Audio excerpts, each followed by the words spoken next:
Yes!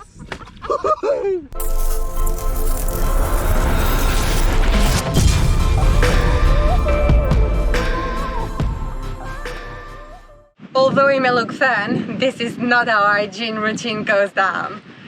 This is the shower setup that we're using. This is a Kick-Ass 12-volt shower setup.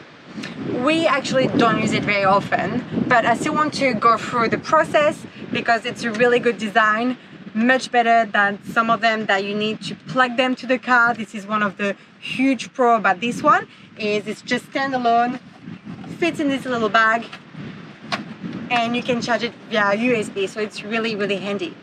So all you need is a bucket of water.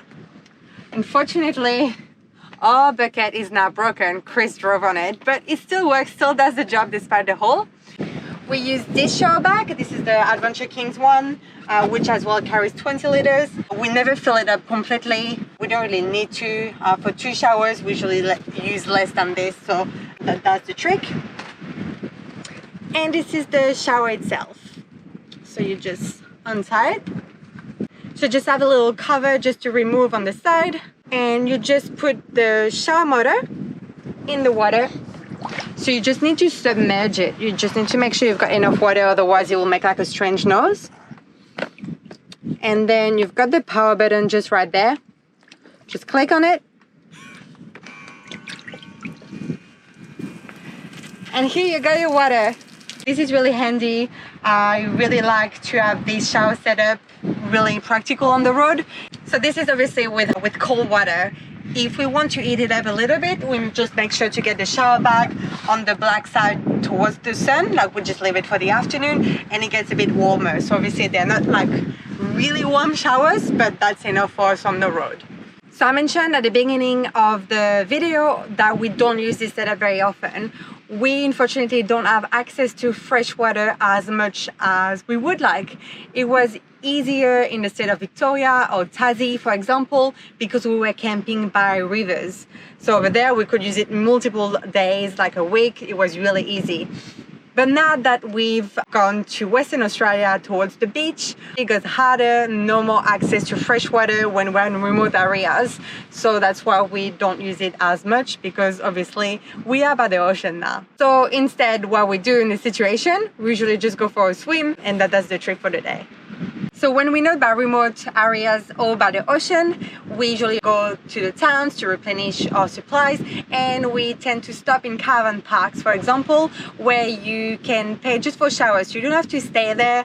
Usually we call in advance just to make sure we can access and pay for it. It's usually around $5. We also find some public showers which are free showers. The app that you need to download is called Campermate. You've got all the public hot showers, so it's really, really handy app. Around this side of Western Australia, there are not as many public showers.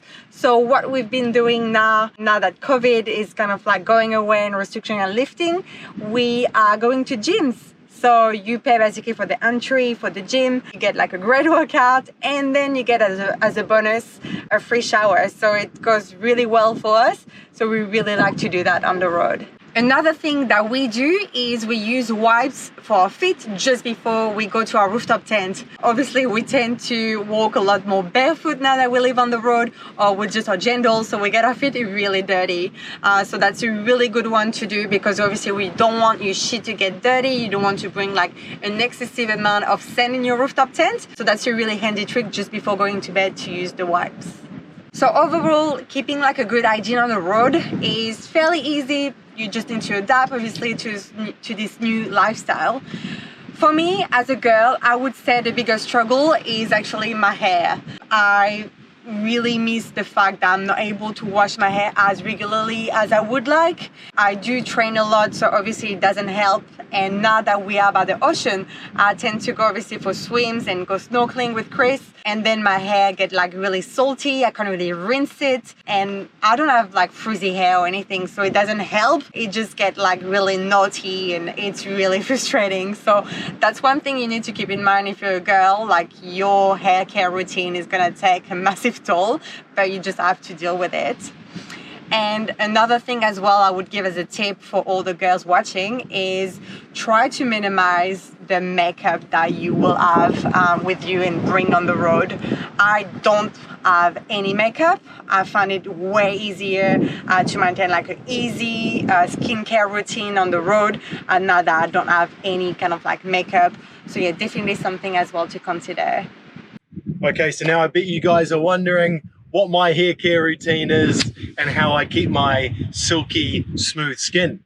So I'm not much of a metrosexual guy, and that's obviously been really easy, but I did used to always wear hair wax when I was working. That's completely gone out the window. I used to get a haircut every 2 weeks at my barber next to my gym. That's obviously also gone out the window. And during COVID-19, I got Ange to shave my head with a pair of battery-powered clippers from Woolies. Didn't work so well. Normally hairdresser, they ask you a question about like your life and stuff. Your life's good. I live in a Jeep, stuck at a campsite, have no job, no friends. Life is good. Stuck here with my girlfriend. Must be good then. Mm. Teamwork. Oh, it grabs. Makes the dream work. So I've finally gotten a fade from a hairdresser here in Exmouth, which is nice. So routine, I get really dry skin now because I'm in the water the whole time, and I sometimes will moisturize my face because it'll start to peel off sometimes. So that's my skin and hair care routine. Now we'll just talk a little bit about toilet because it needs to be set. I used to have a chair right here. Basically, it was an old camp chair that I'd cut a hole in it. I'll roll the clip of that now. And that was really, really good at first. I used it quite a lot, like the Vic High Country and stuff like that. Don't need to know too much about that. But I didn't use it much lately, especially in WA and the beaches and stuff like that. So I chucked it in a skip, just didn't need to be carrying that around the country. But what I always use, and obviously so does Ange, is just a small shovel for digging little holes. Make sure they're about 30 centimeters deep. Do your business and bury them back up.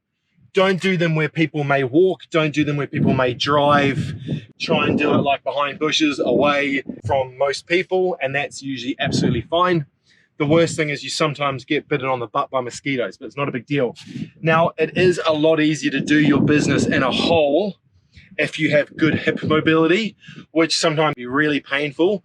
If that's the case, that's where I would recommend that chair with the hole cut in it. That'll work really well. Or you can buy a porta potty thing. We didn't want to be carrying that around. You can also get chemical toilets where you've got chemicals in a bag that you can dispose of. I don't like that because of the chemicals for obvious reasons. So my tip is do your business on an incline so that your toes are facing downhill, and that'll give you more ankle mobility, and therefore you can squat easier and less painfully. If you can't find a slope, grab a couple of rocks and put them under your heels, and then you're good. Okay, I won't talk about too much more about that, but that's what's worked for us. And then once you're back at camp, every single time, wash your hands with a disinfectant Dettol, no matter what. And then often we'll clean our hands in salt water as well. So that's really important. So we never get each other sick or anything like that. But for the toilet hygiene, it's really easy. It took maybe a week to get used to it, but now it's absolutely fine. I was very briefly going to talk about how we fill up water on the road. I've mentioned this, I think, in one of the vlogs. Now, we were very fortunate. A guy came along who worked in the council, and he gave me this on the side of the road. Now, what it is it's basically, I think it's pronounced a faucet. It's like a faucet key. So a lot of places you'll go, say like gas stations, outside supermarkets, the council, whatever, will have actually removed the nozzle on a water tap, but it's still drinkable water. It's just mains water. This is where you can use one of these keys that you actually screw into it, and then it just acts like the tap. And that way, we can fill up our water tank really, really easily. So this has been really brilliant. All it is a bit of hose coming out of the bottom ProQuip normally where like the little nozzle was, but they always break and they're usually plastic and rubbish. So I have tied a little bit of hose with just a basic garden hose attachment. And then this is an irrigation system on-off valve. So that works great. It's obviously just gravity fed. And then I've got the other end of the garden hose that I can screw onto the tap nozzle, pull this out, and then it plugs in. Basically it looks like that, right? And then it plugs in like that and you can just fill it up. Just fills it up super, super fast. You don't even have to take the cap off. So that's been really good for that. So overall on the road, it is not that hard to maintain your personal hygiene, but it will still take a bit of a hit and it will still take some getting used to. Yeah, so don't expect a warm hot shower every day, but still expect that you can maintain a great hygiene. So thanks guys for watching. We hope this video was useful. Let us know if there's any other topic you want us to talk about in the next video. Thanks guys.